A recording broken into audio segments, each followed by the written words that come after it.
tētahi pea, te tua hangata nei, nāna taku reo I whaka-Māori, nāna au I ārahi I tēnei ao Māori nei Aotearoa ko Tā Tīmoti Kāretu tērā.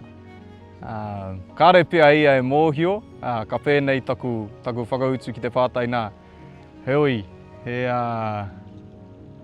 tua hangata ia. Ko ana mahi whakaoranga I te reo Māori. Kāri tua atu ia ki tāku titiro.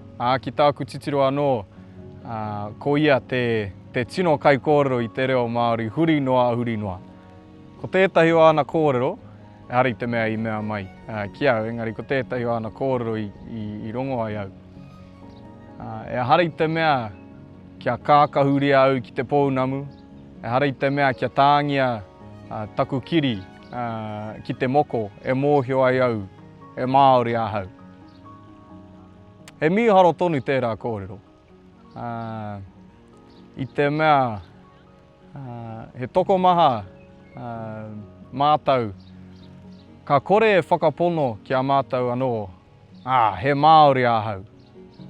Ko au hoki tērā, I tipu Pākehā mai ahau.